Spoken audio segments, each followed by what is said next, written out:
I'm a plain, blunt YouTuber. As speak as I find, YouTube should stop the ads because they're getting annoying. The platform is gonna die anytime soon.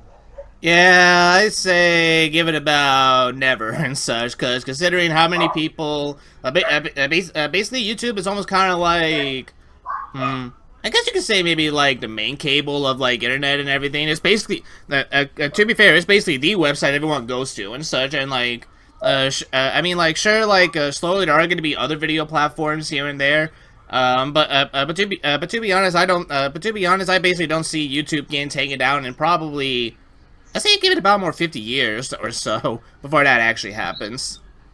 Yeah, YouTube's still got a long way to go. I was just joking about that, just making a Duncan joke. So, hey guys, welcome back to another episode of the Really Useful Podcast. I'm your host, Bonnie, also known as LTPod7. I'm here with my co-host, Sakura the Diesel. Welcome everyone to the Really Useful Podcast, where today we are going back to the Talyllyn Railway, aka the Skarloey Railway and everything, with the second book of the Skarloey Railway series, The Little Old Engine. Yep, a really good book if you ask me. Agreed. It is definitely a really good book and everything. There's definitely a lot of classics here, and see, even the dog agrees with us. The dog basically agrees with us that this book is really good, right, doggy? I think it's the. Oh, never mind. He's back. Alrighty. Apologize, guys. I have to apologize for the background noise. I'm not using my computer today. I'm using the phone. So if you guys hear the dog in the background, it's basically because I'm using the phone. So don't worry about it. Yeah. Well, hopefully so far he's being a good. So far he's being a good little boy and shutting up. I hope so. Anyways, so what's today's background or backstory with this book? How did this book came about? Well, this book came about because Wilbur Awdry came back in 1957 to film a BBC television special on the Talyllyn Railway, and he actually starred in that special as a guard. And that TV special actually served as the inspiration for the story, The Little Old Twins. Yes, which is the last story of the book. Let me see if I can remember anything else. This is the first book to introduce a new Diesel that is not a villain. It's a good guy. Yes, pretty much just like we said in the very last book. Even though Wilbur Awdry himself was again pretty much having diesel engines in the main series, so he pretty much had a change of attitude very quickly in the very next book. Yeah, because of Rusty, and Rusty's not even Rusty's not even a bad guy. He's actually a great guy. Like he's the inspection diesel. I don't have the book with me as we speak because I'm actually recording. I'm actually out by the time we're recording this episode. But I do believe that the story Trucks is actually based on something that happened to Edward Thomas. I'm not 100% sure, but I'll verify once we get to the stories. Alrighty. Because I believe you and I talked about this backstage, or at least in the background and everything, like off screen and everything.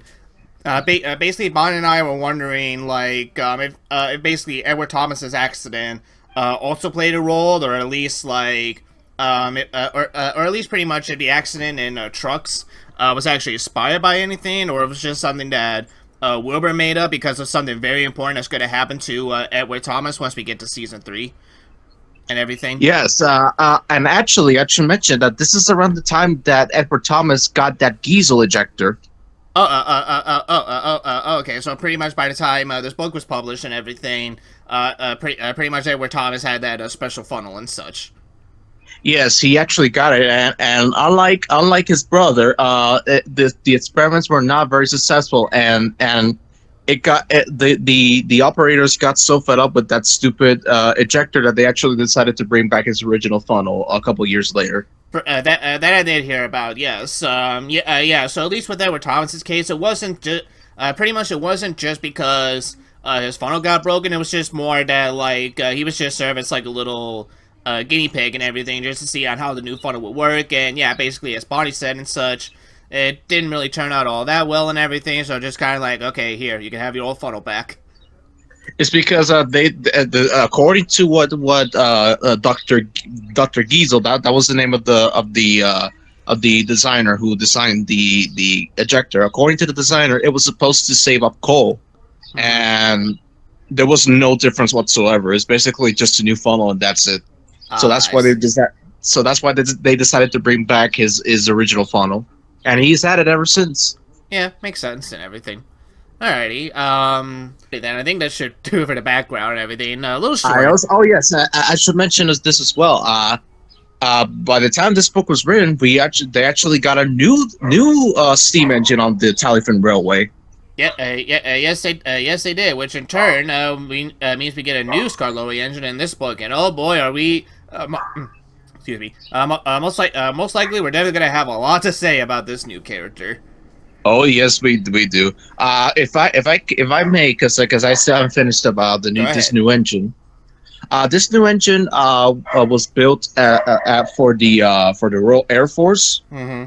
and he had a different wheel gauge when he was built, and after the war, he basically worked in some types of factories. Kind of foreshadows his brother. Pretty much. And by the time they finished working, he wasn't going to be used, and so they decided to sell him. Ah. And so, according to what I've read, the Talyllyn Railway got him for free. Oh. Hmm.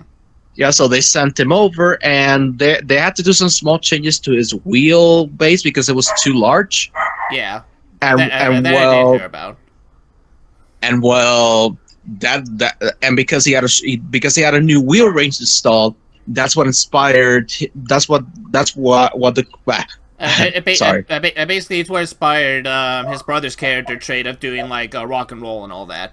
Correct. Yes, and he still does it. Believe it or not, to this very day. I did see some video footage recently of a trip down the Talyllyn Railway with Douglas, Uh huh. and he was bouncing around at high speed. So Interesting. it is true. It is true. He does rock. He does like to rock and roll like his brother. His brother would be so proud. They should start a band together called the Rock and Rollies. Anyway, So, yes. One more thing. go One more ahead. thing. This is something that we talk about backstage, but I'm gonna say it anyway. Go ahead. I think I did mention this in episode 11. Yes, it's this one where basically Skarloey's overhaul was a success. However, Tally Flynn, on the other hand, yeah, Not so much. yeah, So if you guys remember, at the very end of Four Little Engines, in real life as well, Talyllyn was sent to be mended. However, when he came back, because they actually replaced a lot of his old parts, like his original 1864 boiler was replaced with a new one, and apparently the new they apparently they didn't do a good job overhauling him. He was short. He had trouble making steam up, mm, and so they got so fed up with him that they decided to put him out of service again. And it wasn't until I believe 1972 that they had the money to overhaul him once again. So basically, Skarloey's overhaul was a big success, as we'll see in this book. But Talyllyn, on the other hand, not so much. yeah, yeah, pretty much not so And much. and I think that's about it. If I miss any fun facts, you guys can correct me in the comments below because I don't have the book with me to back me up. So you guys Yeah. are gonna have to help me today. Alrighty. Or pretty much if we have to, or pretty much if Barney wants to, he can always like put in like maybe one or two fun facts that he missed, like post editing and such, if he wants. Oh yeah, I forgot the magic of editing. That's correct. It's okay. I barely edit my videos and everything. It's okay. I mean, sometimes I do, but then, but to be honest, most of the time it's just like, okay, well, I'm cutting this. You're gone. That's easy. I'm mostly the same. I'm mostly the same because I'll be honest with you guys. Editing videos is not easy at all. Yeah, definitely not. Definitely not. There's a reason why some YouTubers basically have thousands upon thousands of subscribers compared to us. Yeah, but I mostly do it as a hobby. Same here. Like this is always going to be more like a fun hobby for the both of us. Exactly. Yeah. Yeah. Pretty much. But yeah, that's about it for the history portion. So Alrighty. let's get into the stories because Alrighty, we've got real quick, before we at least talk about the stories, do we want to talk about the forward real quick? Because there's something very interesting, in this yes. forward that basically, pretty much this is the very first time where basically the Reverend Audrey actually acknowledged, or at least tells the kids, like, kids, sit down. I don't know how to break this to you, Skarlo. but I remember because I remember it when you did your history of Thomas the Tank Engine video. You actually read it and said Skarloey is not real. You can only see him in these books, but I there is know. a Like, real engine. pretty much. Can you imagine, like, one of the parents, or pretty much you're one of the parents, or you're one of the children that read that for it, and as soon as you heard that Skarloey is not real and everything, the kid's just basically looking at the world. He's like, he's not real. Everything's a lie. Have I been lied to? What else isn't Um. real? Yeah. And then pretty much like the parents had to come in and be like, calm down, hey, look, see, like Skarloey may not be real, but he has a twin brother that's real. We can go visit him, okay? And then basically you have to spend thousands of dollars just to find that real engine, just to make the kid happy. In in Wales, yeah. Pretty much in I would love to Rail. visit the. Rail. I would love one of my lifetime wishes before I pass away is to visit the Talyllyn Railway. I wouldn't mind. I definitely would not mind, going down to the Talyllyn Railway myself too one day. Because that's literally the Skarloey Railway in real life, like no joke. Pretty much. Like I said, it's really interesting because yeah, like I said, pretty much like we've touched on this before in the last episode of how pretty much Wilbur Audrey always views the island sorter like basically outside of like engines that talk and everything, pretty much A functions. real place. Pretty much, yeah, functions just like any other normal railway and everything. And pretty much, here's the first book that actually acknowledged that even though the island sorter is technically not a real place, it is based on real railways and everything as such. So that's actually a really little interesting thing to basically note right here. Although it is also a little interesting too because we did hear a little bit on the Talyllyn Railway and everything in the last book, but that was just more service like a footnote and everything. It's not pretty much like unless you had like the real book or at least you go to Wikipedia and everything or the Thomas Wiki and they say and everything. This is technically the first book that ever that basically mentions a real life railway that you could actually visit anytime you want. Yes, and actually, Wilbur Audrey, this becomes like a common thing in later Skarloey books. Like he mentions, so like it's basically indirectly pushing you to go visit the railway. Pretty much, I believe, and pretty much, when we get to see, the other types of railways, on the island sorter and everything too, basically it's going to kind of serve as, sort of like the same thing too, especially when we get to like, the mountain railway or the small railway and everything, or pretty much like, Or heck, even the Bluebell Railway, the Bluebell Railway as well. even the Bluebell Railway, and pretty much there's also another book, at least one of the mainline engine books and everything, where basically Wilbur writes a little introduction to a friend about a recent event, basically a recent event that inspired Super Rescue at Waterloo and everything. Oh yes, the Super Rescue. Man, Yeah, I can't wait to get to the fucking story. It should have been me adapted. too. It should have been adapted, man. Yeah, And also, can't wait to be get to book number 18 yeah, same. because Same here. I think every time I spend knows one fun fact about the Bluebell Railway that really pisses me off to no end. Yeah. Yeah, just wait till we get to that little controversy, or just a little. Yeah. There's no better way of putting it. It's just like controversy take, in a way. And this didn't apply. This little controversy didn't apply to the Bluebell. It also applied to the Talyllyn Railway, believe it or not. Pretty much, yeah. But I'll wait until we get to book number 20 so I can address the controversy.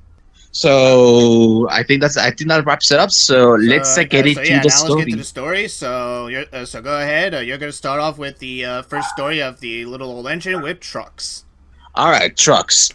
So now that Skarloey has been sent to the works to be mended, Peter, Sam, and Sir Handel have been left to work in the yard, and the owner gave the new buffers. But however, Sir Handel keeps complaining about shunting, and one day he tells Goring about his complaints about shunting, and then Goring comes up with a naughty plan, saying like, "Hey, if you were ill, you couldn't work, so why don't you give it a try?" And Sir Handel's like, "Hey, you know what? That's a good idea. Let me try it." Basically, Sir Handel's looking at Goring and being like, "Hey, are you sick today?" No. It's even funnier in the TV series because I just love the expression Sir Handel has, like, "Good idea. Pretty- I'll try it." So the next day comes and Sir Handel pretends to be ill. However, he got lucky because there wasn't enough time to examine him. So Peter Sam takes his trucks. However, unbeknownst to them, he quietly chuckles, saying like, "Hey, they didn't notice." So Peter Sam does Sir Handel's work, and then he goes off to the quarry, where we're basically introduced to the incline, which is basically a little. How can I put this? It's basically a place where only trucks are allowed to climb because the hill is like very very steep, like pretty much so steep. Like I said, only the trucks are allowed up there. So basically, because an engine can't push or pull them, the trucks are basically being. Now keep in mind, this was just like, at the time, this book was made and such. But pretty much back Yes. then, the trucks were pretty much pulled upwards and pushed downwards by ropes and such. So basically, as the narrator said, by the way, loaded trucks will run down a steep climb and they will help pull up empty ones. Yes, because of their weight. The weight of the loaded ones actually help pull the empty ones up. Yeah. Mm-hmm. And so Peter Sam puts the empty trucks on one on the end so they can go up. Mm-hmm. However, there's something that should be mentioned, is that Peter Sam never bumped trucks unless they misbehave. So Handel, on the other hand, he's not that much of a nice guy. He's basically one of those parents where, like, if you steal a cookie from the cookie jar, you get a timeout. Pretty much. So Sir Handel bumped them even if they were good. So the trucks don't like him, and they want to get rid of him. In other words. And sadly, though, when the loaded trucks are going up, the ones that are loaded can't tell who's the engine at the bottom of the incline. They think it's Sir Handel, and so they decide to pull up their plan. But the empty trucks are like, "No, no, no, no, don't do it. That's Peter Sam." However, they don't listen. The rope breaks. The loaded ones go off in a runaway. They hit Peter Sam, and this causes his funnel to get cracked and everything. And he gets bumped. Pretty much, yeah. His funnel gets cracked and his boiler gets detonate. He's pretty much like a mess after that accident. Yes. So pretty much after the accident, Rusty comes rescues him. Yeah, this is the first time we get introduced to Rusty, and all he says is just a toot, which is kind of pretty much. Rusty only gets like 2 lines, where it's just basically bust my buffers and basically never mind, Peter Sam, we'll get you out, and that's it. You should check for today, Rusty. So then after that, when Peter Sam's taken back to the shed, Sir Handel apologizes to him, said like, "Hey, I should have warned you about the trucks because they don't like me." And Peter Sam is like, basically like, "Fuck you! I almost died because of you. Why didn't you tell me?" And Sir Handel's like, "I didn't think." And then, "You never do. You can start thinking that by doing Peter Sam's work as well as your own. That'll teach you to pretend you are ill." And let me say this because I love this line. I'm sad that they cut. I'm sad that they cut it in the TV episode. But I'm gonna say it. Sir Handel did start thinking. He thought about think controllers, and he thought about Gordon. He wanted to give Gordon a piece of his mind. Okay, so he's literally gonna break open his smoke box and give it to Gordon. Oh god. Yeah. I mean, good luck doing that because I mean, technically, if these were like humans, Gordon is technically pretty much taller, and if he want, and pretty much if he wanted to, he could fuck Star Handle up if he wanted to.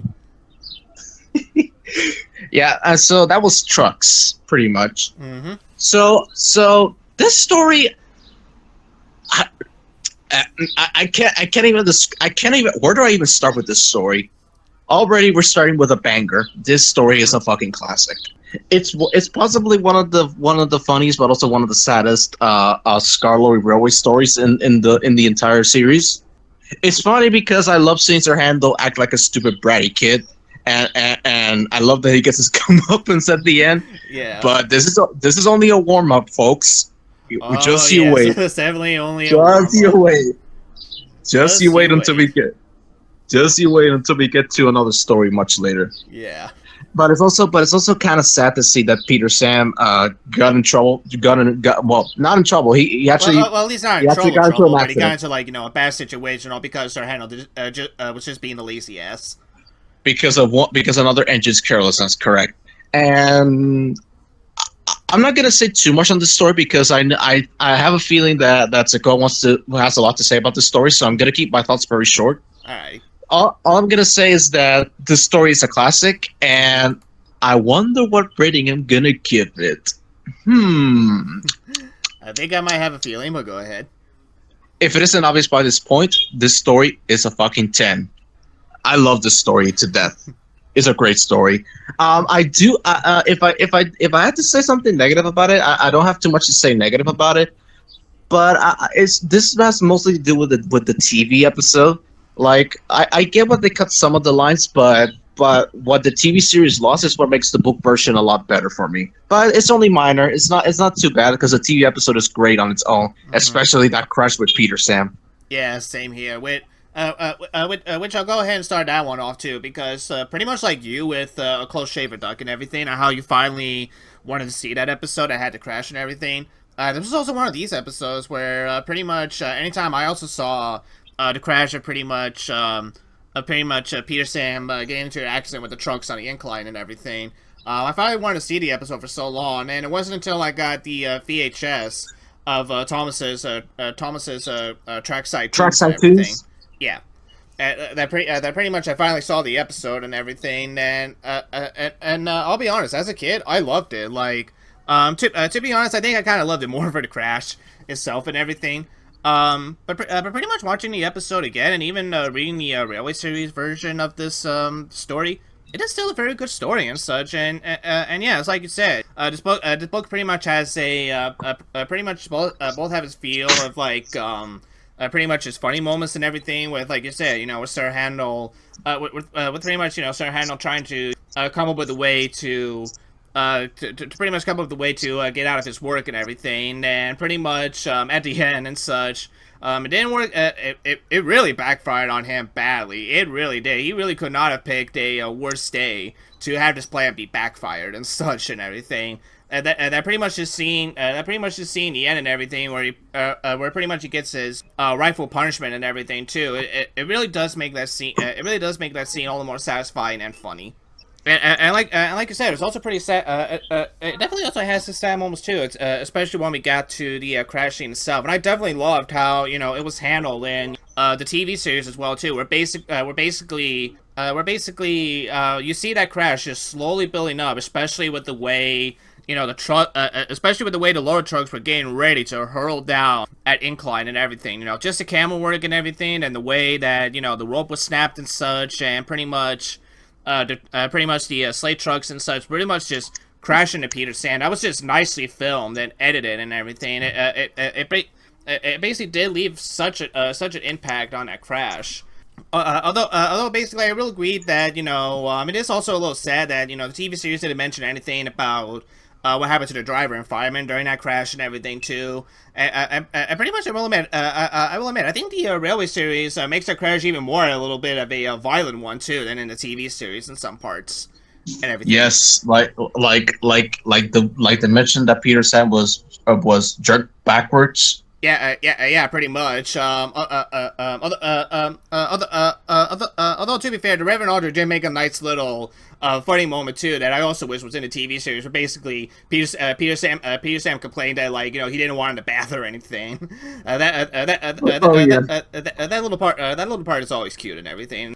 Um, but yeah, so I should mention. alrighty, I should mention. I go should ahead. mention that like you, it took me years to finally find that episode because I never owned Thomas's Trackside 2s, and YouTube was pretty much the source where I discovered that episode. Pretty much, yeah, same here. Alrighty, so yeah, let's go ahead. There's only a slight minor complaint. I do want to make it towards this story, and it's mostly for the Railway series itself and everything. Now to be Also, now to be fair, it's nothing really major. It's not gonna bring the score down that bad and such, to be honest and such. But let's talk a little bit about Rusty real quick, in terms of his introduction. Now, originally and everything, pretty much I was also in a group of some people where I did feel that Rusty's introduction just really kind of felt very short. Like basically, he was just one of those characters that kind of felt the Reverend it Audrey felt just like kind of it felt really. like Uh, it felt like he's there. uh, Just accept him now. in a way, yeah. In a way, yeah. In a way, yeah. It really did feel like that Rusty was just there, just to basically Reverend Andre just mentioned. Basically, Reverend Andre just it's just like. Reverend Andre is just like, it's just like, oh yeah, before I forget, we also have a diesel engine named Rusty. He's gonna be important later and such, but, yeah, just know that he's there, okay? And yeah, and yeah, pretty much after this book and everything, I'm pretty sure most of us kind of pretty much kind of forget who Rusty even is at this point, and everything. I do agree. I do agree with the criticism. Like it just felt like his introduction felt like he's there.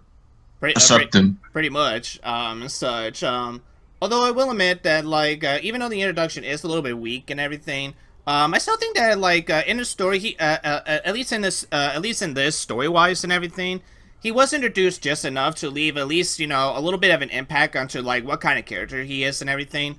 Cause yeah, it's like you said, it's like what we said in the last episode. He's basically, I mean, like, there's no doubt about it. Rusty is literally the exact opposite of Diesel and such. We just saw right away that like that pretty much he had no second thoughts and just when he saw that accident, he was just like, oh shit, yeah, let's get you out of here, Peter Sam.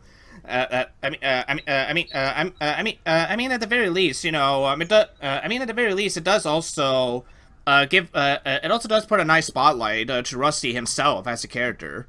Indeed, it does. Yeah. Indeed, it does. Although I will admit, like I said, I do prefer the TV series version of how they introduced Rusty and everything, especially with the way.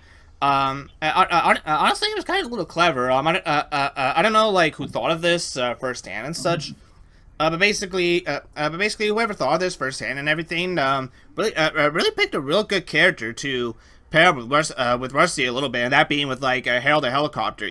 Two engines just basically serve to basically inspect the line and everything, and making sure the engines are not in danger and everything. They really pretty much an introduction between Rusty and Harold. Like I think it's also a really good introduction. It really does serve. It definitely really does serve on like on basically who Rusty is going to be as a character throughout the classic series. So I do think the TV series does a bit of a better job introducing who Rusty is as a character and such and everything. But like I said, I'm not gonna knock out I'm not really gonna knock out too many points in the Railway series version. Because I do believe that this version of the story also does a good job of at least introducing a Rusty just enough into like what kind of character he's going to be in this, not only in the book but pretty much in the series overall. Alrighty, so as for me, my rating for trucks and everything, I'm gonna go ahead and give it a 9. Why not? Cause like I said and everything, I really don't have too much to say on the story and everything. I really don't have that many negative things to say of it at all. Like, it's still a classic for a reason. I still love it to this day and everything. So yeah. Overall, I think that Trucks is a real good story to start off this book. So yeah, there we go. Without question, yeah. This is a great start to the book. Yes. Alrighty then. Well, let's get up to the next part of the story, which is Home at Last. Alrighty. So with Home at Last, we picked off basically pretty much at the last setting off of trucks and everything, where Peter Sam is still in a shed and everything because basically after his accident and everything, he's still not feeling well. The thing controller's giving him just one more day's rest and then he'll start work again. But he has something for Peter Sam to cheer him up. And pretty much the surprise he has for Peter Sam is that Skarloey finally came home. And pretty much it's here that basically we learn what else has been happening in the railway while Skarloey was away. Pretty much not only do we have Rusty the Diesel engine, but we also have a couple of new coaches and one brake guard too. We basically have a coordinate brake guard. We got let's see. Ada, Jane, and Mabel, They're pretty much special coaches that have no roofs, aka trucks, as Sir likes to call them. But as Peter, Sam, and Skarloey say, if they have seats, they're coaches. If they have seats, they're coaches. And then basically we also have two other bogey coaches and everything that Sir loves very much. I believe it's like Gertrude and Millicent. Yes, Gertrude and Millicent. Yes, Gertrude and Millicent. He likes them very much because they remind him of the basically remind him of the time when Sir Hannah pulled their express and everything on their old line and such as well. So. What old line they may be referring to? I wonder which one. Yeah, I know. I wonder which. I can't remember. It begins with. It basically begins with a D. And basically, if you remove one letter, you can pretty much change it to a word into a different word. I don't know. I don't know. The name escapes me. We'll have to take a look at it later. Anyway. Yep. Anyway, and then after that, Skarloey, explains how much Rusty helped him out as well too on the way home. Basically expresses his gratitude to Rusty and everything.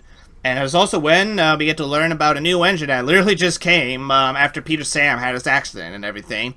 So you know what? It's actually a real good thing that you told me that Douglas was sent to the Talyllyn Railway for free. Because even as a kid, I was just like, wow, that was fast for you to get a new engine in that amount of time and everything. So, real quick, was Douglas also brought as like a spare engine after Edward Thomas had his accident, or no? Was that only no? If I can remember correctly, because the Talyllyn Railway actually did a history video on Douglas.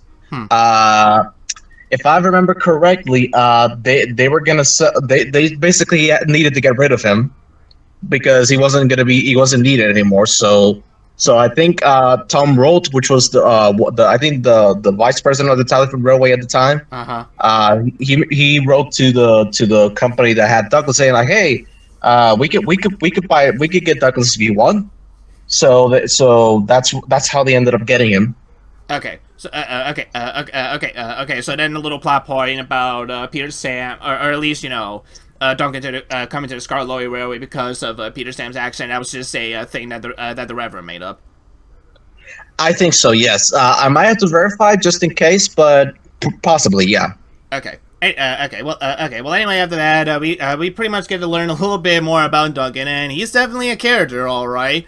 Just basically the description that Peter Sam gives out about how he likes to rock and roll and everything along the line, and pretty much how he's how can we put this nicely? He's a prick. he is just basically a prick. He is just such a joy to have on the railway and everything. Always like to swear up and down and everything. Just pretty much going around acting like he knows it all and everything. Pretty much. It's no wonder that James likes him. Yes, and also he used to work in a factory. That's why his language is often strong. I could definitely see why the TV series wanted to get rid of that little description of Duncan. Cause yeah, I was gonna say like, can you imagine Duncan cursing? Well, like I said, if the Railway series was made for a more mature audience, I definitely would not have put past Wilbur Aldrich to basically have a field day with what kind of words he would have Duncan spout out whenever he gets angry. Here's what my interpretation would be like. This is the I'm a plain blunt engine line, but if it was made for older audiences. Okay, here, I'll do one better. I'm a plain blood engine. As speak as I find, tunnels should be tunnels and not a fucking asshole. This railway is shit. Tear it down.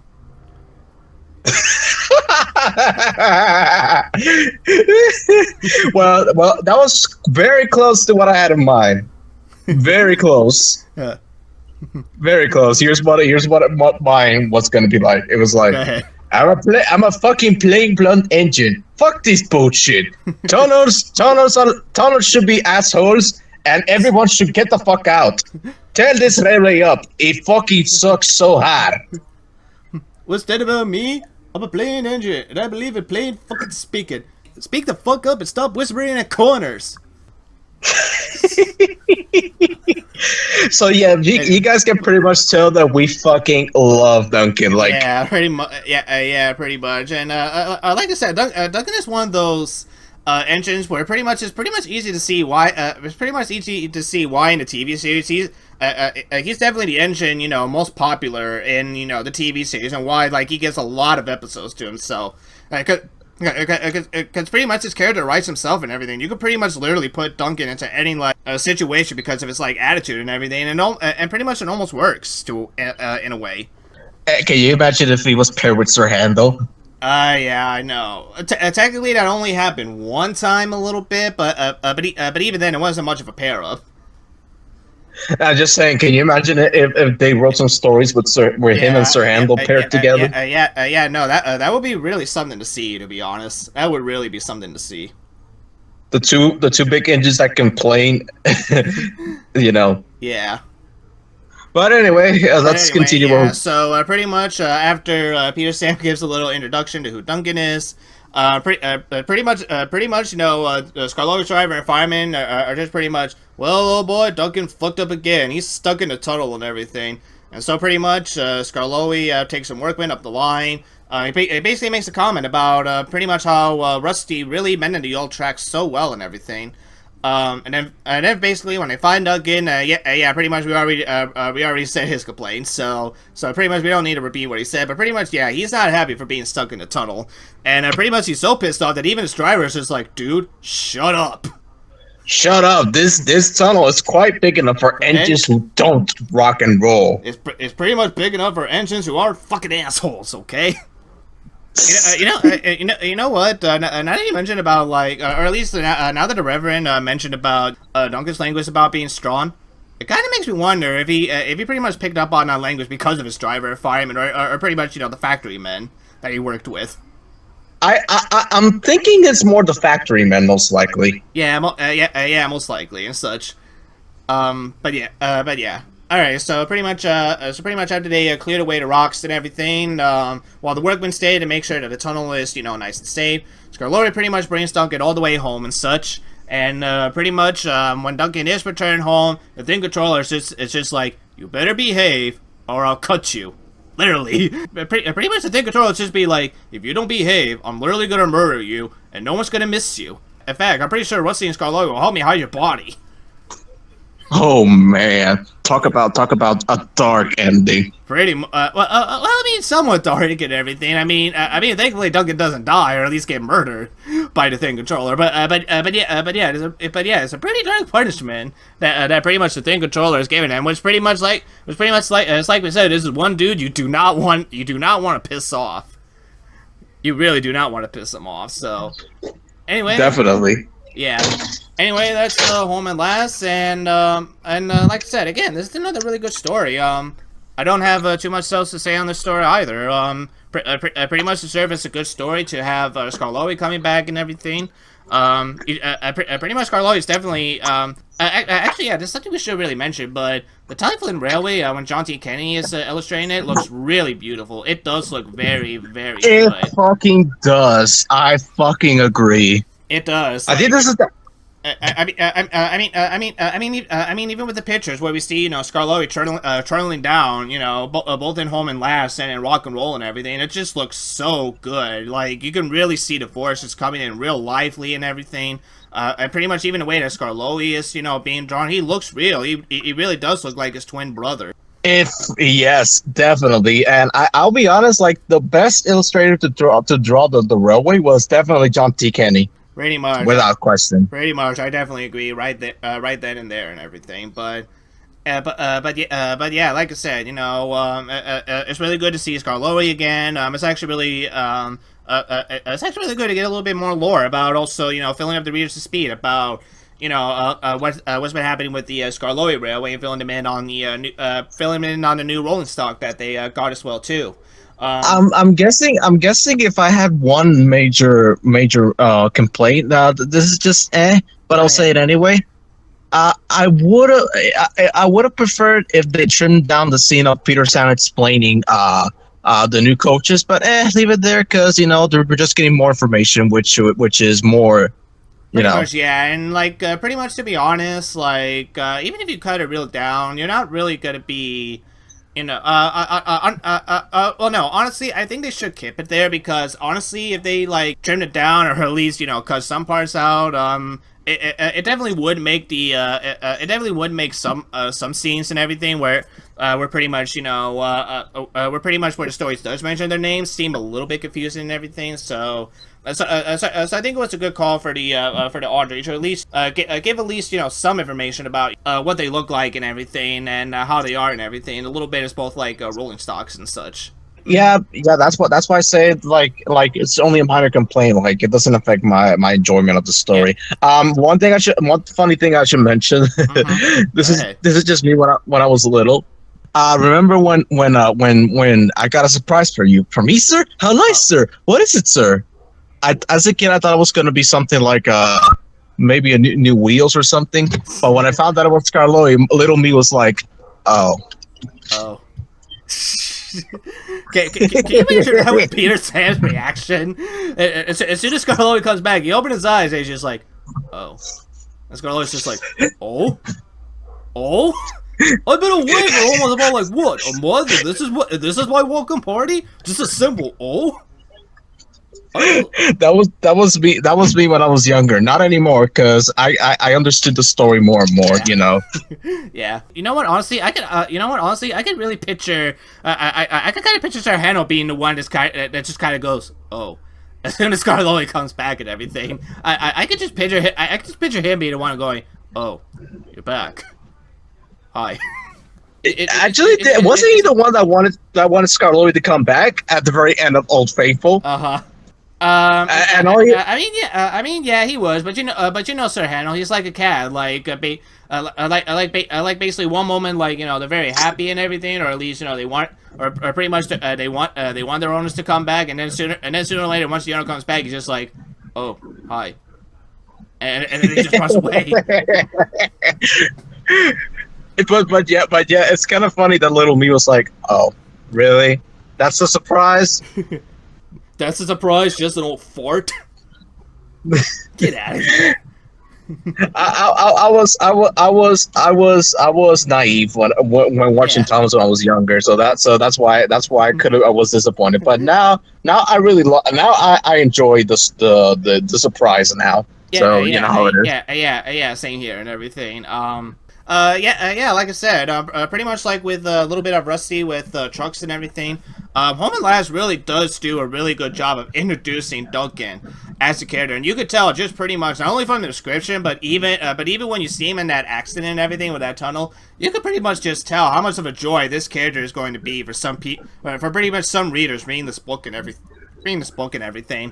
It's kind of really surprising that like Skarloey was able just to be honestly it's kind of both surprising and hilarious that pretty much as Duncan's just complaining all the way home and everything. Skarloey's just smiling away and everything. He's not really caring about what this guy has to say and everything. It's kind of badass, to be honest. He's like I've heard this shit before. I used to be like that when I was younger. So Actually, yeah, you know what? That's true. Like, it could honestly just be like Skarloey just laughing away because pretty much that's how he was in the old days as well too when he first started out. So never really thought of it that way. You brought up a good point right Yeah, there. yeah, like that's the way Duncan is acting here is literally what Skarloey went through back when he arrived in 1865. Pretty much, yeah. Pretty much, Skarloey was kind of like a mix between like Duncan and Sir Handel, where pretty much Rhaenyra was a little bit like Peter Sam in a way when he first started out. Pretty much, yes, Yeah, yes. so yeah, never really thought of it that way. That's pretty cool. Again, it kind of makes me wonder, like, this was kind of like intentional on the reference part, or it was just or basically it was just something more like a coincidence kind of thing. So, but yeah, Yeah. yeah, I really don't have too much to say on the story. It's a good story and everything, good introduction to Duncan himself as the character. So, I'm gonna go ahead and also give the story a 9. So it's gonna be another 9 out of 10 for me. A good one. All right, so for me, this story, the story isn't it obvious by this point. This story is a 10 as well for me. Alrighty then. Well, all right. Well, so far you're 2 ratings ahead of me. You got 20 out of 40. I got an 18 out of 40. Like you pretty much nailed everything I was gonna say. Like I love Duncan as a character. He's definitely my favorite narrow gauge engine. I just love like when he complains like I'm a plain blunt engine. You know that little complaint. Now I know what else I was going to say. The ending as well too. When the thing controller, basically, like I said, pretty much threatens to kill Duncan if he doesn't behave and everything. Like I said, that's just really, it's kind of really dark in a way when you kind of think about it. It's both hilarious and everything. But I do also give props to the how the TV series handled that scene. Pretty much whips the top of the head because that just makes it even more funny as well too. Especially with the way the camera zooms up into Duncan's funnel and pretty much the Fat Control is just pretty much laughing.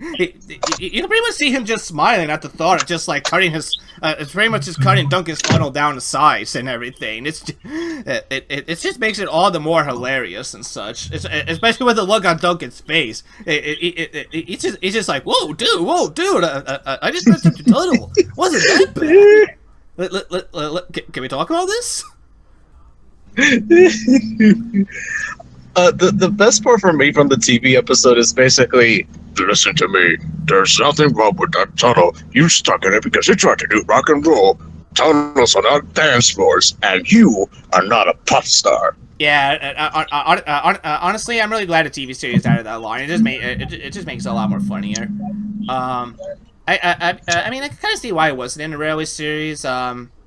I'm gonna take a guess that maybe like dance floors or pretty much I know for this for sure that pop stars weren't a thing when this book was published and such. This was before disco. This was before disco. This was before pop music was even a thing. This was way before Michael Jackson. So Pretty much. Yeah, with groups like Michael Jackson or like the Bee Gees and all that. Yeah. Although it is a little interesting, I like pretty much. Pretty much Peter Sam and like the next title of the book. Next title of the book is pretty much a genre of music that was still well actually not just still but pretty much it was pretty much in its heyday. Pretty much when this book came out, rock and roll and such. this book came out in 1950. I think it's right? 1959. 59. I believe during that time. I do believe during that time, like pretty much groups like groups like Elvis was still very popular in that time. Yes. In that time frame. And also something I forgot to mention that in '57, the year Eight Famous Engines was published, a little band in Liverpool called the Quarrymen was formed. Yep. And that band contained someone by the name of John Lennon, and that person would eventually go on to form a big band, which one key member later went on to be a part of Thomas. And I think we all know who that is, but we'll just wait and see who it is until we get to the 80s. Pretty much. It's not going to be until we get to Chris's books. Pretty much. Yeah. Yeah, go back. Go ahead and wrap up your thoughts. So yeah, like I said, Home Alone is a 10. This story is a classic. Like it makes me laugh from beginning to end with Duncan, and I will come back to the story over and over again just because of Duncan. It's a Mm-hmm. great story. So yeah, I think that wraps it for me with Home Last. Alrighty then. Alrighty then. Up next, your next story we got is rock and roll. So take it away. All right, so rock and roll starts up with Skarloey finding Rusty, and he compliments his work, saying like, "Hey, if I didn't remember the places I went to, I think I was on a different railway." And Rusty's like, "Oh well, we hope we didn't notice because Mr. Hughes said, Rusty, Skarloey's coming home. Let's mend the tracks so well that he doesn't know where he is." So they keep having a chat, and then Rusty tells him like, "Well, we're almost done, but we're missing one bit of Fisties on track, which is just before the first station, and an engine might come off there." So Rusty tells Skarloey that They to basically they begin to worry that so far they agree that Duncan Peter might not Samus or listen. Hannah will take care of the line. But basically they're afraid that Duncan will come off the rails because of him loving to do his rock and roll. And well, Duncan overhears them saying, and he tells them like, "What's that about me? I'm a plane engine. I believe in planes speaking. Speak up and stop whispering in corners." Pretty much.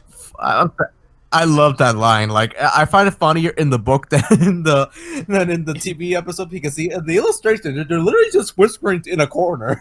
Pretty much. The conversation is pretty much just literally taken, pretty much outside the shed when Duncan is inside. So So Rusty warns Duncan about the bad bit of line, but Duncan, because he's arrogant, says like, "Hey, that's just a load of bullshit. I don't need smelly diesels to tell me what to do." So basically, Duncan said some. Well, I guess he could. Well, this is not technically that thing, if you get what I mean. yeah, pretty much. Pretty much, yeah, yeah. Duncan was just pretty much being like a judgmental prick. Pretty much. So the next day comes, and Rusty leaves Duncan to fetch his own coaches, and he doesn't like that at all, which makes him late. Although to be fair, when did Rusty started shunting coaches for engines? Though I thought he was more of an inspection engine, not a shunting engine. I have no clue, and I don't know. So he gets to the station, and James is there, saying like, "Hey, you're late." And then Duncan tells him about Rusty, and tells him about Rusty tries to teach me how to stay on the rails. And James kind of feels sympathetic and says, "You poor engine, I know all about diesels. One time, one came into our yard and ordered us about, and I soon sent him packing." But James didn't tell the truth. He was basically lying because it Pretty was the Fat much. Controller who sent them away. I mean, if you want to get technical, like Doug kind of had a hand in like helping Diesel get sent away. Pretty much. So Duncan admirably looks at James as an inspiration, and then basically what James said gets to his ego, saying like, send them packing." And well, after a while, he nothing happens. But when he gets near the first station, he comes off the rails Pretty because of the bad much. bit of line. Because he rock and rolled. And well, back at the yards, Rusty's like, "I warned them, but all he did was call me a shithead." And well, this is where coming from Rusty, he refuses to start up. Pretty much, like both in the railway series and the TV series. I mean, technically, we can't really blame him too much. I mean, if this was anyone else, and so I'm pretty sure they probably would have had the same reaction as Rusty and everything, especially towards someone that was being rude to you in the first place and everything. So after Rusty refuses to move, Scarlet looks at him with a stern face, said like, "Rusty, I'm ashamed of you. Think of the passengers. What would they think? What would they think? Do they deserve to be left behind?" And well, that kind of gets Rusty to start up. It's like, "Oh, I'm sorry, Mister Yu. Let's go help the passengers." Pretty Because if it much. was for Duncan, he would pretty much wouldn't give a fuck and not start up. So Rusty decides to help out, and the passengers actually help get Duncan back on the rails. And after they finish putting him back on the rails, they decide to do some inspection with her a little bit, and then at the very end of the story, Duncan apologizes to Rusty for saying all those bad words and says like, "I wish all theses were like you. Let's be friends." And well, that's it. That's rock and roll. So rock and roll. This is a good follow up story, I will say. Like following up, Duncan's introduction. The Reverend wrote a great follow up. This is a great follow up to the previous story. Agreed. And I find it more funny in the books than in the TV version. Again, though I do like the TV version when Duncan's rock and rolling along the line. But Same here with the rock and rolling, and even with the way, basically with the way they were able to make Duncan come off the rails as well too. Pretty much the way they filmed that little scene was actually pretty good. I actually found it funny that he's smiling when he did rails, and then in the next scene he's like, Oh shit! "Wait, oh This is shit, bad. I did Actually, it." this is bad. But yeah, I don't have too much to say on rock and roll, believe it or not, because I just can't think of any. I mean, to be fair, when you kind of really get down to it, like, and not to be fair, like, this is not like a negative from the book and everything, but when you really get down to it and everything, most of these stories are just pretty much simple. Like, pretty much like once you explain, like, the plot to each of these 4 stories and everything, there's not really whole too much to say and everything. Like, there's nothing really bad that like any of these stories offer and everything. It's just pretty much, just pretty much, a simple, fun time little story with like with basic characters and characters, get into certain situations and everything. They learn the lesson and everything, and that's basically about it. And just basically, the way, basically what it is, what makes these stories work is just basically how they're really written and pretty much how they really fit each character into these stories that make them memorable to begin with.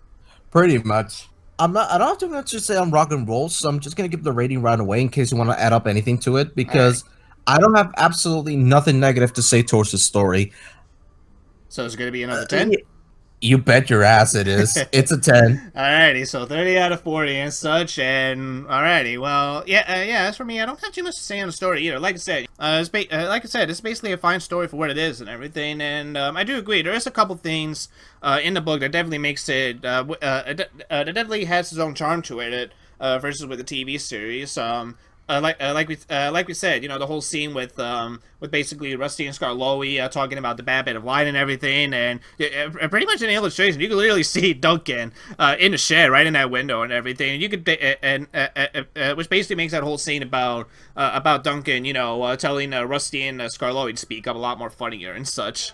Yes, I can just imagine him sleeping, and then he's like, "Huh? Yeah. Huh? Are What's they going talking on about over me?" there? You saying anything bad about me? I'll fuck you up if you do. You just work at a factory, And actually, real quick, I will also say I think this is a story where Rusty really does shine the most, at pretty much as a character and everything. Oh yeah. Yeah, because pretty much so far, like in the first 2 stories and everything, we pretty much seen like basically his helpful side and everything, and his kind side when it came to helping Peter Sam after his accident and wanting to make basically Skarloey basically an engine he probably never met before in his life and such, but basically he really went out of his way to make sure that the tracks and everything were pretty much fresh and new and everything for Skarloey to enjoy and such, and pretty much that was very kind of him to do and such. And then now in this story and everything, we definitely do see that even though that pretty much even though Rusty is kind and everything, he definitely has like a good heart. That definitely does not mean he's not a pushover and such, and he definitely has his limits, and he definitely can stand up to himself when he wants to. Pretty much as we perfectly saw in the scene after Duncan had his accident and everything. Pretty much, I'm pretty sure like most people can understand and probably say that like. Rusty did have a right in a sort of way to, be crossed with Duncan and everything, because, as Bonnie said, and as Rusty said, he did try to warn Duncan, but all he did was just basically call him names and such, so basically if Skarloey didn't remind him about the Patchers, he probably would have left Duncan there to rot, and such, which pretty much does tell you a lot about, like, Rusty himself as a character and everything. It definitely brings out a lot more to him and such, which is kind of a shame and such. It is kind of a shame that pretty much after this story, Rusty is just pretty much like the inspection diesel, and that's really it. He doesn't really give that much. It really doesn't give any more like character moments or any more character spotlights after this in this series, which is kind of a shame, honestly. Yeah, yeah, that's the one thing I don't like about Wilbur's books in some occasions. It's just that sometimes they introduce a new character that has potential, but then it's like, what do I do with Pretty him after much this like book? well, to be fair, I'm not gonna blame him too much because I'm pretty sure like any writer will probably run into this kind of problem, especially like if you're making like pretty much if you're making like a series book or like some kind of a book that has like multiple characters and everything, you are eventually gonna run into like characters and such where like pretty much after you make them and you set up their characters, sometimes it is a little hard to figure out where do you want to go with these characters after that, because basically there are some characters like Duncan, Thomas, and pretty much any other character that definitely has a lot of traits that you can work off with to basically give them their own stories and such. Like Peter, Sam, and Sir Hannah's a good exception. Duncan's another good exception, and basically again, like any other characters, are pretty much good exceptions to like what kind of stories can you make them, and pretty much. Pretty much it's just based on like how can you make them interact with other characters as well too. But then you get other characters, basically like Rusty or Terrence, and such, and even to a little extent like Trevor, where pretty much has to be covered in Save from Scrap. Rusty's story is just pretty much done when you really kind of think about it. Like Reverend Audrey said, the Reverend Audrey pretty much said what he had to do, and that pretty much. He gave Rusty, the three-dimensional character and everything that he needed and such. And then pretty much after that, I could pretty much feel that it's probably a mix of both. That like he had a hard time thinking up a story to where like Rusty could be involved in it in some way, and probably also for the fact too that like in the Talyllyn Railway he literally is just like an inspection diesel and nothing more. So that probably also helped like pretty much like drive Wilbur into like a corner or a wall in a way, and like what to do with Rusty after that. The same thing happens with Thomas, believe it or not, because if you, we're gonna get to this in season 3, but believe it or not, Tramway Engines was not supposed to be the final book. Yes, in a way he's right. Yes, I believe it was Duke the Lost Engine that was going to be like the final book or something, right? Yes, that was supposed to be the final book he was ever gonna write because he wanted to go out on it with a bang. Mm-hmm. However, Eric Marriott and Margaret Audrey, his wife, pushed him to do one more book focused on Thomas. And okay, you know what? Yeah, that does actually explain it forward to Tramway Engines a lot. It probably even makes it more funnier too when you think about it.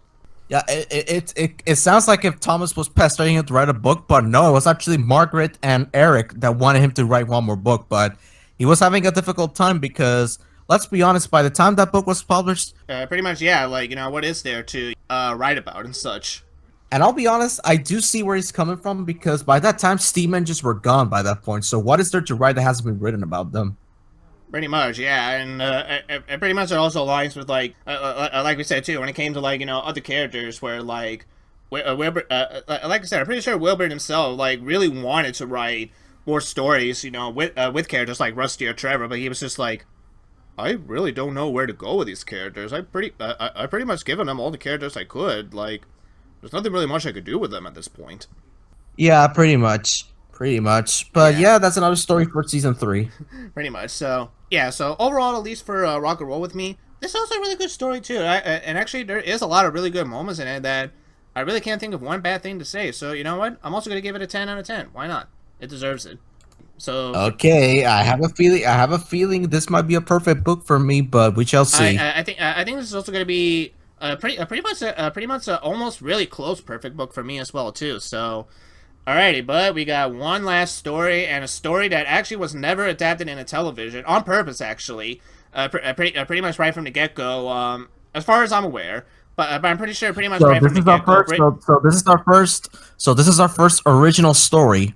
If you kind of think about it. Pretty much, yeah, because I'm pretty sure Britt and David never really planned to adapt a story to begin with and such, and pretty much when we get to the plot synopsis, you'll pretty much see why, and such. So let's do this. Little old twins. Yeah, little old twins. Not little old engine, little old twins.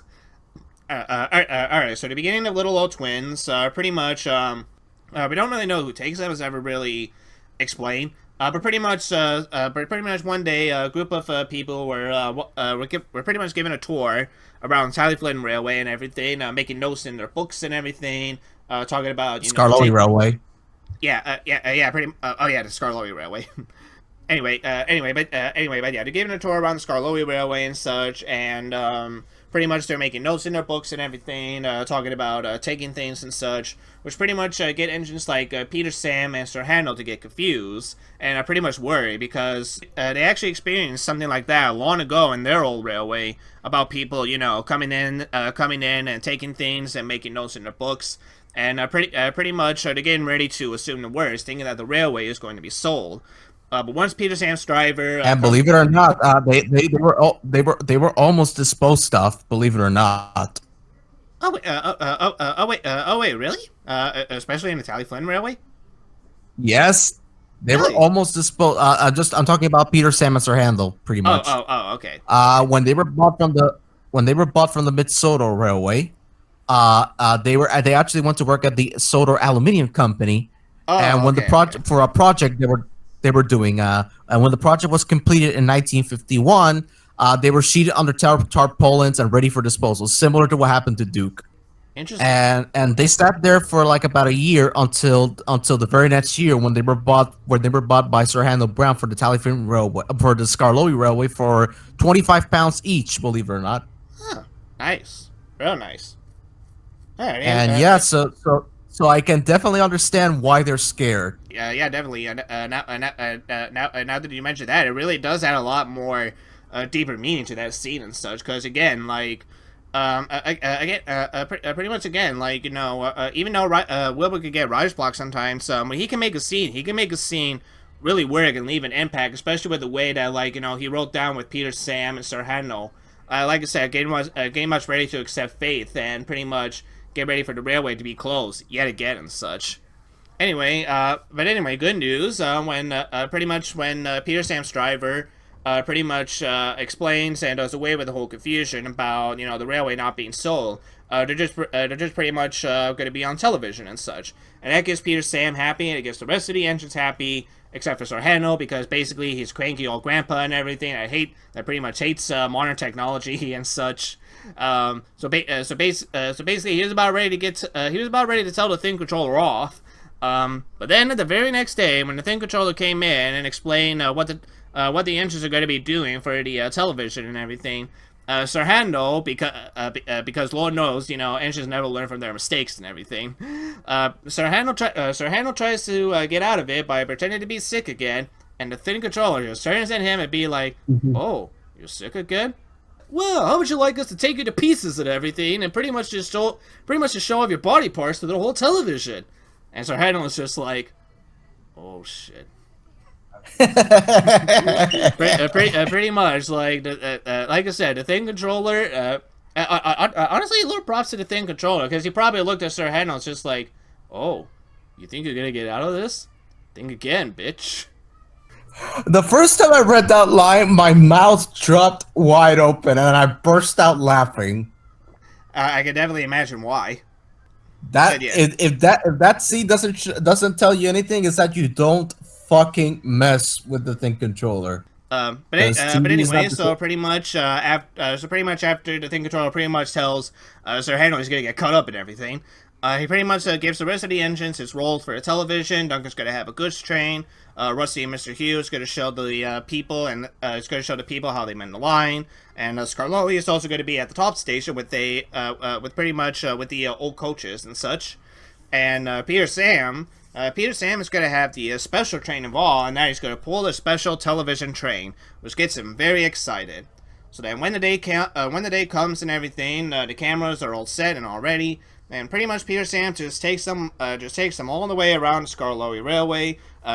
Pretty much he goes to the works where they see Sir Handel pretty much getting torn up into pieces as the thing controller promised, much to Sir Handel's annoyance and embarrassment. Then they pretty much go up and see what Duncan is doing, see what Rusty and Mr. Hugh is doing, and then once we get to Skarloey himself and everything, it's pretty much revealed that the whole television series was made just for Skarloey to celebrate his 95th birthday on the railway and everything. And pretty much not only Skarloey is there, but the owner of the Skarloey Railway is there too. And then pretty much this is where we get the bombshell and everything. We get the big twist. there's another engine just like Skarloey. So pretty much, Skarloey reveals to not only the owner, but pretty much everyone around the world that yes, there is another engine just like him called Talyllyn and everything. And pretty much he explains that Talyllyn has his own railway in England and everything. And then pretty much he tells everyone on the air and pretty much all the readers and such to make sure they have time to go visit the Talyllyn Railway in Wales and everything, and basically just tell them that Skarloey wishes him luck and all that. And pretty much that's the end of Little Old Twins. And can I start by saying that I fucking adore that illustration of Talyllyn? Yeah, same here, same here. Honestly, I just love that ending in general and such. There's just something about the ending and everything that just makes it really grand. It just makes it feel, and not only a big surprise, but it just makes it. How do I put this? I guess epic, for lack of a better word, and everything. It makes it a grand ending. Pretty much, yeah. Pretty much, pretty much what you said. Pretty much makes it for a grand ending and such. And pretty much, honestly, like, this last book really does make for a grand ending overall to this book and everything itself. Like, there's just a lot of good stuff in this book and everything. Like I said, from the beginning and everything, where we get, where once again we get another, deep little hint about Sir Handel and Peter Sam's old life before they came to the Skarloey Railway to begin with and everything. We get that little hint about, about pretty much how the Peter Sam and Sir Handel came to Skarloey's Railway and how their old railway was once, sold. Which once again, I'm not really sure if this was like. If this was like Wilbur's intent, or it was just more once again coincidence, but pretty much, I think it's safe to say that at this point, that Wilbur slowly had the seeds, or at least he pretty much had the idea of one day that he wanted to visit, pretty much like the old railway where Peter Sam and Sir Handel used to work and such. But he probably did not. But he probably didn't know like which railway to use, or he probably didn't know which engine to use at the time yet. It's possible. Actually mentioned this. Or do we know? Do we actually know like how far ahead like did Wilbur wanted to make Duke? The layout for because believe it or not, this is something that Wilbur actually did before he started writing. He actually built a model railway first of whatever railway he was gonna write about. That I did heard. Not only for railways, but also for like certain engines as well too. I do basically know. Duck came about after he made the model for Duck. And the model for the Mid-Solar Railway was built in 1968, okay. And it didn't appear in the books until October 1970. So pretty much it was built 2 years before the book was written. Alrighty. I mean, yeah, it was built 2 years before, but I'm more just saying, like, at the year, this book was being published, or at least the year this book was being written, and that, like, it pretty much Wilbur, like, it pretty much Wilbur at this point had the idea to make the Mid-Solar Railway, or it was still, like, an idea, he was still thinking up himself and everything, and probably was just dropping little hints here and there until he finally, until basically he finally had the idea of how the Mid-Solar Railway was going to be and what kind of stories he wanted to put Peter Sam and Sir Handel in that railway to begin with. I'm guessing the idea for it didn't come out until 65 because this is just my theory, but I think he started thinking about the idea more seriously by the time he wrote book number 20. Yeah, honestly, I can believe that right there, especially at the very last story of that book. Yes, and it makes it, yes, and that last story does make a lot, and my theory does make a whole lot of sense if you think about it. Yeah, that last story. Much. Because by this point, it's merely just I think he's just writing along as to what he feels the story would be good, if you got what I mean. Yeah, I definitely do understand you. Right there on that part and everything, because like I said, that also happens to me too. Like that also happens to me too whenever I write stuff as well. So, but anyway, like I said, the beginning part and everything, where pretty much Wilbur captures the feel about Sir Handel and Peter Sam worried about actually worried about or theorizing what's going to happen and everything. It's again, it's once again a really good scene. I definitely like how it was handled and such. But then, like I said, once they found out that, like, there's nothing to worry about and everything, we get to the good stuff. We get to the happy stuff and everything. Yay. Um, and then, Okay, can we talk about what happened with Sirhan though? Because yeah, damn, yeah, I know. oh man, like I mentioned earlier, the first time I read that, my mouth dropped and Yeah. I just burst out laughing. Yeah, I mean, Sir Handel, you really should have had that coming, to be honest, and everything.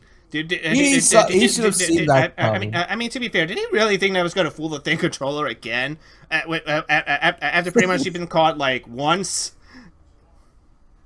The thing that makes me laugh so hard is that the thing controller plays along, and Sir Handel thinks he's gonna get away with it.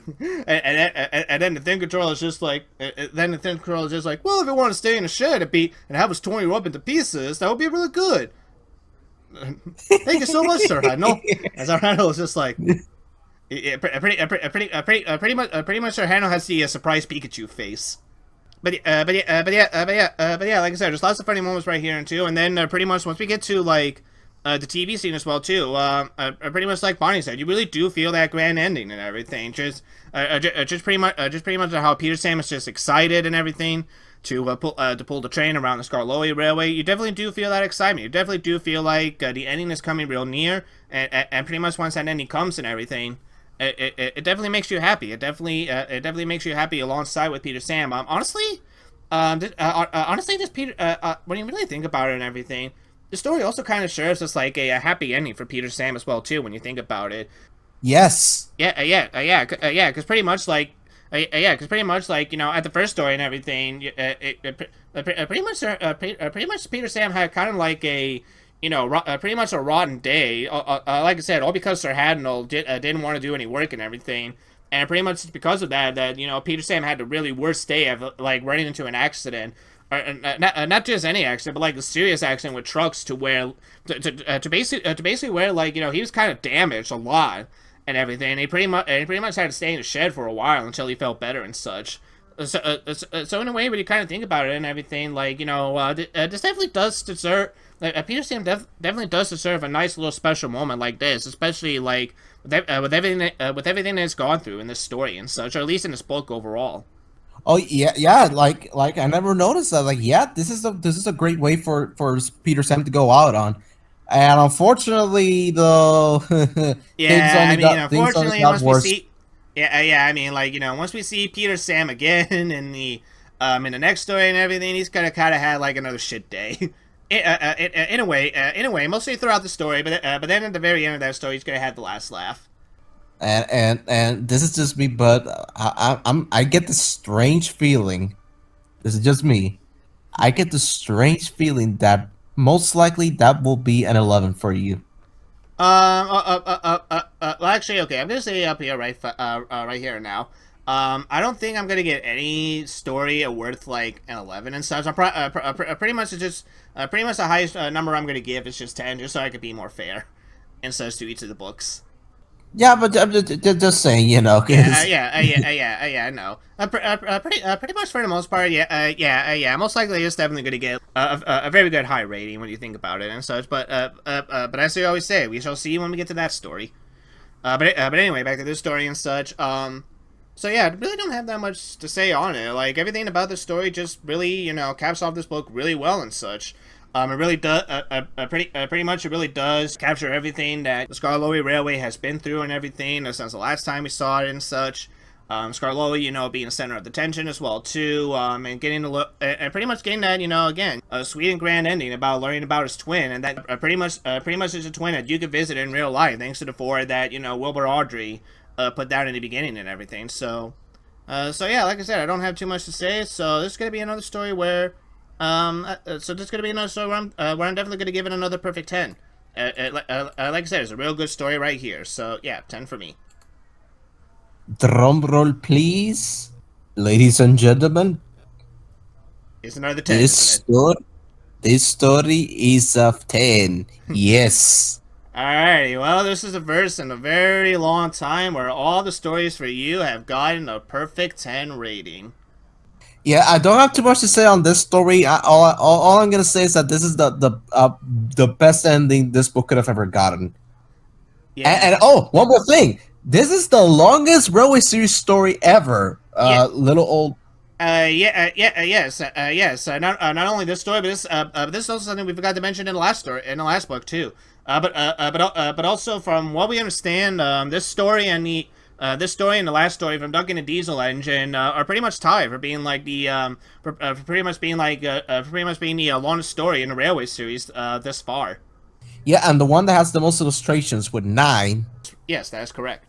So yeah, let's do my score first because I think everybody knows what this looks like. It's a 40 out of 40. That's 100% right there. That's an A plus. I do not need to calculate that at all.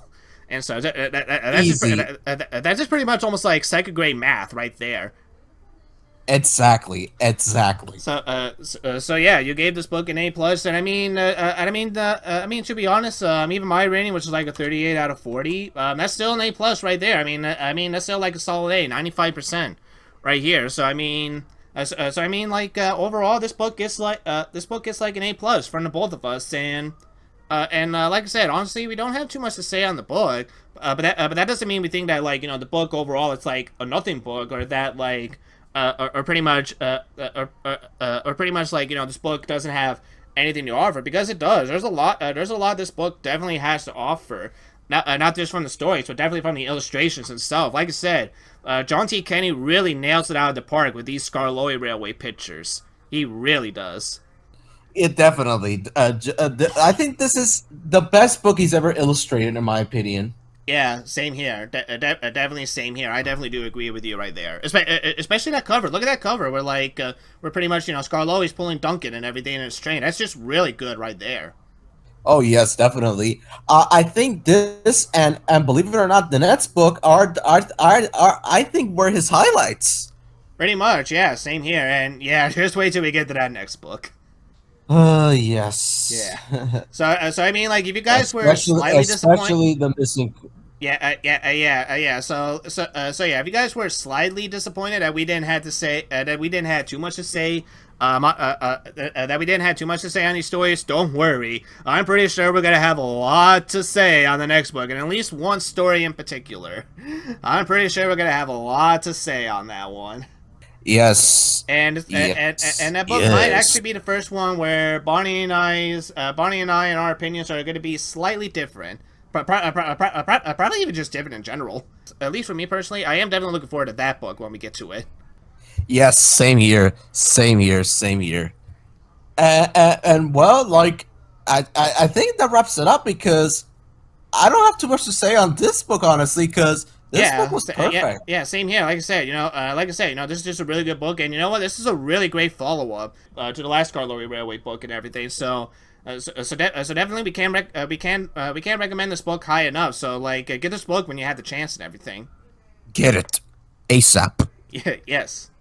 I hope you guys are ready for the next book because the next book is definitely gonna. I hope so. I hope the next episode is gonna be a long one because. I mean, to be fair, especially with like one story in particular, we're probably gonna have a lot to say on it, and like I said, this might be one of the books in a long time where our ratings are definitely probably gonna be different, probably different enough depending on like how we're gonna rate each story. I'm definitely gonna prepare for the next book because I'm gonna have to verify my ratings for the stories on that book because yeah, same here. And so with that, guys, that was episode 15 of 15, right? Yes, episode 15 of the Really Useful Podcast. So yeah. All right, thanks for confirming. Just making sure. All right. So yeah, guys, that was episode 15 of the Really Useful Podcast. So if you guys enjoyed this episode, don't forget to hit the like button. And if you guys want to see more episodes of the podcast, hit the subscribe button as well. Also, don't forget to check out our separate channels, Old Teapot 7 for me and Sakura Diesel for Sakoa. Both channels will be in the description below. And so with that, this has been Bonnie with Sakura Diesel. Saying thank you for watching, and we'll be seeing you folks next week for The Twin Engines, starring Donald and Douglas. Take care, guys, and we'll be seeing you guys real soon. Now make sure you click that subscribe button, or else I'll come and rock and roll on your face.